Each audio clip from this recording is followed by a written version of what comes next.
Today is Wednesday, Parashat Pekudei. Actually, this coming Shabbat is called also Shabbat Hachodesh, because this coming Shabbat is the Shabbat just before Rosh Chodesh Nisan, and therefore this is the time that we read from a second Sefer Torah, the portion that has to do with the mitzvah of sanctifying the new moon. This is the first mitzvah that was given to the Jewish people as a nation, as they're about to go out from Egypt. Until then, it was not really a nation. Yaakov Avinu and the 12 tribes went into Egypt, and it was a family. It was a family that was a tribe, and then they became a nation when they went out from Egypt. So just before going out from Egypt, they're giving this mitzvah, the first mitzvah as a nation, to sanctify the new moon, to give sanctity to time. And that's why we say the Baracha in the holidays, Mekadesh Yisrael ve'azemanim, who sanctifies Israel ve'azemanim. And the times we have the ability to imbue sanctity with time by declaring Rosh Chodesh, and that's called Kiddush HaChodesh.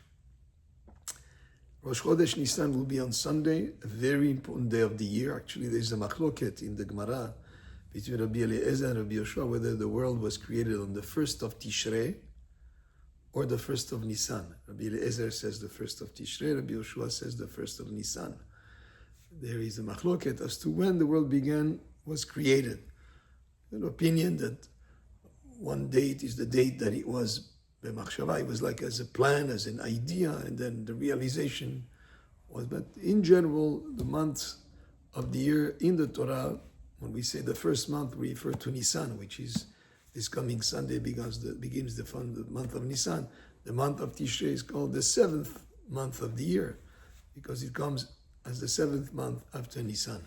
Nisan also is the month that begins the years that are counted for the kings. Let's say if a king became a king in the month of Adar, once Nisan begins, that will be the second year of his kingship. But when we count the years, 57, 85, we go from Tishrei. So both dates have to do with the beginning of the year, but Rosh Chodesh Nisan is the first time they were given the mitzvah of sanctifying the new moon as we begin a new month. Many things happen on this first day of Nisan that are very important. It even says in the Gemara that he took 10 crowns the month of Nisan, this date of the 1st of Nisan. Aside from the idea of creation of the world, there's also, this is the date that the Mishkan was inaugurated. That's what it said in the parasha of this week also. In Pekudei, Vayi b'chodesh harishon, in the first month, which means Nisan, b'shana shinit, on the second year, be'echad lachodesh, on the first day of the month, hukama Mishkan, the Mishkan was erected, was erected. This was also the first day that the Nesi'im, the heads of the tribes, brought their offerings for the inauguration of the Mishkan. This is the first day also that the service started in the Mishkan. So most important day of the year. It's a kind of beginning of the year, and it's also spiritually. It's a beginning of the year for the holidays. So most important day of the year, and this is the day that the Mishkan was erected. Also, we have a mitzvah to do Birkat HaIlanot, the blessing for the flourishing trees, the fruit trees, that is done in the month of Nisan. Zrizim makdinim lemitzvot, which means those who have alacrity and enthusiasm doing mitzvot, they do it as soon as the mitzvah becomes applicable. So this will be this coming Sunday. We'll be doing the Birkat HaIlanot at 8:45 approximately, right after, it will be after Shachrit of Rosh Chodesh. The 1st of Nisan is the date, as we said, that the Mishkan was erected, was raised, and the service started.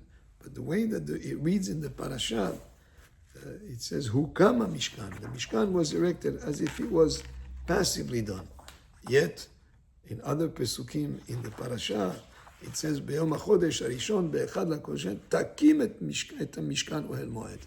The Takim, you will raise. In other words, you, Moshe Rabbeinu, will erect the Mishkan. Yet, when he tells us Moshe raised the Mishkan, he says, Hukama Mishkan, and it says, Vayakem Moshe et Mishkan. So is it something that was done passively? It happened by itself. It's all like the word hukam means.